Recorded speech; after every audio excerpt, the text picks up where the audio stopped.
ఈరోజు ఆమర నిరాహార దీక్ష 4వ రోజు. నేను చాపర్తి కుమార్ గాడ్గే రజక సంఘం రాష్ట్ర అధ్యక్షులుగా మహిళా రిజర్వేషన్లో బీసీ మహిళలకు సబ్ కోటా సాధించడం కోసం తెలంగాణ ఆడబిడ్డ మట్ట జయంతి గౌడ్ అక్కగారి యొక్క గొప్ప స్ఫూర్తి ఇవాళ ఈ దేశ చరిత్రలో, ఇటు తెలుగు రాష్ట్ర చరిత్రలో మహిళా ఆమరణ నిరాహార దీక్షకు సిద్ధించి కూర్చున్నదంటే సబ్బండ వర్గాల ఆత్మగౌరవ పోరాటం.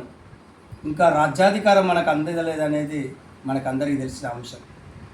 ఇటు తెలంగాణ చూసుకున్నా, అటు ఆంధ్రప్రదేశ్ చూసుకున్నా, అటు పార్లమెంట్లో చూసుకున్నా, జనాభాలో సగభాగమైన మహిళలకు ఈ సభ్య సమాజంలో రాజ్యాంగం కల్పించిన హక్కులను కూడా ఇంకా అందుతలేవంటే మరి ఈ పాలకుల నిర్లక్ష్యమా, పాలకుల అసమర్థతన ఒక్కసారి మనం ఇలా ఆమరణ నిరాహార దీక్ష ద్వారా తెలుసుకోవాల్సిన అవసరం. బాబాసాహెబ్ అంబేద్కర్ భారత రాజ్యాంగ రూపంలో అనేక హక్కులు ఇచ్చిన ఆ హక్కులను అందించాలని మన సోదరిమణి ఇవాళ 4వ రోజు ఆమరణ నిరాహార దీక్షకు కూర్చున్నది. బాబాసాహెబ్ అంబేద్కర్ పుట్టినరోజు ఏప్రిల్ 14న మొదలైన ఆమరణ నిరాహార దీక్ష ఇవాటికి 4 రోజులు అవుతున్న రాష్ట్ర ప్రభుత్వం కానీ, అటు కేంద్ర ప్రభుత్వం కానీ స్పందించడం లేదంటే దాని వెనుక ఉన్న కుట్రలేందనేది మన ఈ సమాజం అర్థం చేసుకోవాలి. ఈ సమాజంలో సగభాగమైన మహిళలకు నిన్న జరిగిన పార్లమెంట్లో 33 మహిళా రిజర్వేషన్లు ఏదైతే కేంద్ర ప్రభుత్వం ఇస్తా అని అంటున్నదో, చట్టబద్ధత చేస్తున్నదో, దాంట్లో బీసీల వాటా ఎంత, బీసీల మహిళా బతుకులు ఎంత అనేది అడుగుతుంది.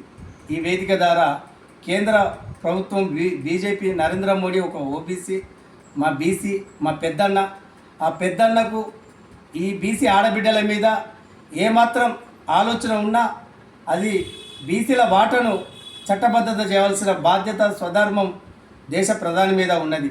అదే రకంగా ఇక్కడున్న బీసీ సంఘాలు, ప్రధానంగా నేను బీసీ సంఘాలను అడుగుతున్నా, ఈ రాష్ట్రంలో కానీ ఈ దేశంలో కానీ అనేక సమస్యల మీద నిరంతరం పోరాటం చేస్తున్నా, బీసీ హక్కుల కోసం మీరు రోడ్లెక్కి ధర్నాలు చేస్తున్నా, మరి మీ పోరాటాలు ఎంత దూరం పోతున్నాయో ఒక్కసారి ఆత్మ పరిశీలన చేసుకోండి. మీ పోరాటాల వెనుక ఏ వర్గాల ప్రయోజనాల కోసం పనిచేస్తున్నారో ఒక్కసారి ఆలోచన చేయండి. ఇలా మట్ట జయంతి గౌడక్క 4వ రోజు ఆమరణ నిరాహార దీక్ష కూర్చున్న మరి ఇక్కడికి ఎన్ని సంఘాలు వచ్చినాయో, ఈ రాష్ట్ర వ్యాప్తంగా 500 బీసీ సంఘాలు ఉన్నాయి. ప్రతి కులానికి ఒక 10-20 సంఘాలు ఉన్నాయి. నేను ఒక రజక బిడ్డగా చెప్తున్నా, నేను రజక సంఘం రాష్ట్ర అధ్యక్షులుగా నా సంఘంలో కూడా, అంటే నా కులంలో కూడా 38 సంఘాలు ఉన్నాయి. మరి 38 సంఘాలు, ఇవి తెలంగాణలో ఉన్న బీసీ 500 సంఘాలు, మరి వీటి వెనుక ఏ ప్రయోజనాల కోసం పోరాటం చేస్తున్నారో ఒక్కసారి మీరు ఆత్మ పరిశీలన చేసుకోండి. బీసీ సంఘాల, కుల సంఘాల వ్యవస్థ మార్చేందుకే కదా మీరు పోరాటాలు చేస్తున్నది. ఆ పోరాటంలో ఒక ఆడబిడ్డ 4 రోజులు తిండి తినకుండా నీళ్లు నిప్పులు వదిలేసుకొని తన కుటుంబాన్ని, తన పిల్లల్ని దూరం పెట్టుకొని ఈ సమాజం కోసం, సబ్బండ వర్గాల కోసం, మహిళల హక్కుల కోసం 4 రోజులు ఆమరణ నిరాహార దీక్ష చేస్తుంది. తన ఆరోగ్యము రోజు రోజుకి క్షీణిస్తున్నది. అటు రాష్ట్ర ప్రభుత్వం స్పందిస్తలేదు, కేంద్ర ప్రభుత్వం స్పందిస్తలేదు. ఈ తెలంగాణలో ఉన్న బీసీ సంఘాలకు సోయి ఉన్నదాన్ని నేను అడుగుతున్నా. ఇప్పటికైనా మీరు ఏ ప్రజల కోసం అయితే ఉద్యమాలు చేస్తున్నారో మీ ఇంట్లో ఒకటే చెప్తున్నా నేను, ఒక మహిళ అంటే మనకు ఆడబిడ్డ లాంటిది, మనకు తల్లి లాంటిది. ఈ తెలంగాణను తెలంగాణ తల్లిగా మనం పిలుస్తాము, ఈ భారతదేశాన్ని భరత మాతగా పిలుస్తాము. ఆ తల్లి లేదైతే ఈ శరీరం రాలేదు. మరి ఆ తల్లి లాంటి మన ఆడబిడ్డ మట్ట జయంతి గౌడ్ అక్క 4 రోజులు ఆమె నిరాహార దీక్ష చేస్తుంటే మరి తెలంగాణలో ఉన్న బీసీ సంఘాలు ఎక్కడున్నాయని అడుగుతున్నా. మీరైనా ఎందుకు మిమ్మల్ని అడుగుతున్నా అంటే, ఇప్పుడు జరుగుతున్న యుద్ధం మనది, ఈ బీసీల సబ్బండ వర్గాల కోసం జరుగుతున్నది, బీసీల మహిళల హక్కుల కోసం జరుగుతున్నది. మనం కోసం జరుగుతున్న పోరాటంలో మన భాగస్వామ్యం కాకపోతే మనం ఏ జాతి ప్రయోజనాల కోసం ఉద్యమాలు చేస్తున్నామో బీసీ సంఘాలుగా సోయి తెచ్చుకొని ఇప్పటికైనా మట్ట జయంతి అక్క ఆమరణ నిరాహార దీక్షకు సంఘీభావంగా మీరున్న కాన్నే, మీరు కాలు కడప దాటకుండా, చెమట చుక్క నేల దాకకుండా, మీరు ఒక పూట ఆహారం ఉపవాసం ఉండకుండా మీ వాడలో, మీ కులంలో ఈ ఆమరణ నిరాహార దీక్షకు సంఘీభావం చేయాల్సిన బాధ్యత ధర్మం ప్రతి ఒక్క వ్యక్తి మీద, వ్యవస్థ మీద, సంఘం మీద ఉంది.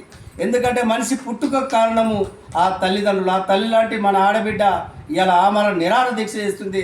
తన ప్రాణాలను ఈ సమాజానికి అందిస్తున్నది. తన ప్రాణాలను మరి అందిస్తున్న సందర్భంలో మరి ఆ తల్లి యొక్క ఆ ఉద్యమాన్ని మనం ఈ సమాజానికి, ఆ రాష్ట్ర ప్రభుత్వానికి, కేంద్ర ప్రభుత్వం మెడల్ వంచి మహిళల హక్కులను సాధించుకునేందుకు మనం ఎంత దూరం పోవాలనో ఒక్కసారి మీరు కాలు కడప దాడతారా? మీరు నడింట్లో కూర్చొని ఆ చెట్టు ఇంటి వాసాలు లెక్క పెట్టుకొని ఆ పుట్టిన కులానికి, సమాజానికి అన్యాయం చేస్తారా? ఒక్కసారి ఆత్మ పరిశీలన చేసుకొని మీరు రేపటి నుండి మీరున్న కాడ, మీరు జిల్లా కేంద్రాలలో, మండల కేంద్రాలలో ప్రతి ఒక్క కుల బిడ్డగా, బీసీ సంఘంగా రోడ్ల మీద ఒక్కో రోజైనా రీలే నిరాహార దీక్షలు చేయండి. ఈ రాష్ట్ర ప్రభుత్వం మెడల్ వంచైనా, కేంద్ర ప్రభుత్వం మెడల్ దించైనా మన హక్కులను, మన ఆత్మగౌరవాన్ని సాధించుకునేందుకు ఇప్పుడు జరుగుతున్న యుద్ధంలో ప్రతి ఒక్కరు భాగస్వామ్యం కావాలని అందరికీ పేరు పేరున గుర్తు చేస్తూ రాష్ట్ర ప్రభుత్వానికి, కేంద్ర ప్రభుత్వానికి ఒకటి చెప్తున్నా. అయ్యా మోడీ గారు, పెద్దన్న, మీరు ఈ దేశానికి ప్రధాని. ఈ భరత మాత అంటారు కదా, భరత మాత మీద మీకు ఏమాత్రం ప్రేమ ఉన్నా, చిత్తశుద్ధి ఉన్నా, బీజేపీ ప్రభుత్వం అంటే బీసీలది అంటారు, హిందువులది అంటది. ఆ హిందువులు ఎవరు అంటే ఇక్కడ ఉన్న వర్గాలు బీసీలు. ఆ హిందూ సమాజానికి ఆ మాతృభూమి ఏదైతే భరతమాత అంటావో ఆ తల్లి లాంటి బీసీ సమాజానికి మరి మీరు ఇస్తున్న పార్లమెంట్లో మహిళల 33 రిజర్వేషన్లో దాంట్లో బీసీల కోట ఎంతో మీ అధ్యక్షులనే, మీ ఆధ్వర్యంలోనే ఒక చట్టబద్ధత చేయాల్సిన ధర్మం, స్వధర్మం పెద్దన్నగా, ఈ దేశానికి ప్రధానిగా, ఈ బీసీ సబ్బండ వర్గాలకు ఒక తండ్రి పాత్రలో మీరు ఉన్నారు. కాబట్టి అయ్యా దేశ ప్రధాని మోడీ గారికి 2 చేతుల శనార్థులు కోరుకుంటూ మీరు వెంటనే చట్టబద్ధత చేయాల్సిన ధర్మం మీ మీద ఉంది. ఈ రాష్ట్ర ముఖ్యమంత్రికి కూడా ఒకసారి నేను డిమాండ్ చేస్తున్నా. ఏదైతే మీరు 42% అన్నారో ఆ అంశము ఇక ఆకాశానికి ఎత్తేసిల్లు అనుకుంటాను. పార్లమెంట్లో మీరు 2 సార్లు ధర్నా చేసిళ్ళు, అసెంబ్లీ దేశవ్యాప్తంగా. 3వసారిగా ఆమరణ నిరాహార దీక్షకు ఢిల్లీలో జంతర్ మంతర్ దీక్ష కూడా ఆమరణ నిరాహార దీక్ష చేయండి. మీతో పాటు చాపర్తి కుమార్ గారికి అదే 42% 17 రోజులు ఆమరణ నిరాహార దీక్ష చేసిన నేను కూడా మీతో పాటుగా దీక్ష చేస్తా. అక్క కూడా ఇప్పుడు 4వ రోజు బతికుంటే పార్లమెంటుకు పంపిద్దాం. అక్క పోరాటం అంటుంది, ఒకటే అంటుంది, తన ఆరోగ్యం క్షీణించిన, నేను చనిపోయిన ఈ సబ్బండ బీసీ వర్గాల మహిళల హక్కుల కోసమే నా ప్రాణం త్యాగం చేస్తూ అంటుంది. మన ఈ ఆడబిడ్డను మనం బతికించుకోవాల్సిన బాధ్యత ఉంది.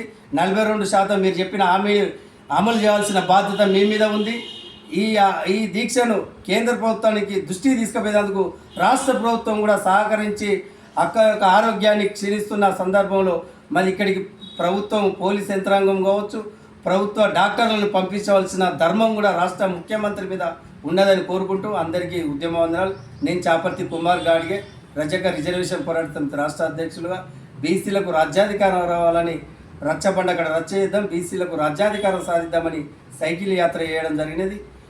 ఈ తెలంగాణ మహనీయుల, బీసీ మహనీయుల పుణ్యక్షేత్రాలు సందర్శిస్తూ మహాజన పాదయాత్ర చేయడం జరిగినది. కామారెడ్డి బీసీ డిక్లరేషన్ కోసం 17 రోజులు ఆమరణ నిరాహార దీక్ష చేయడం జరిగినది.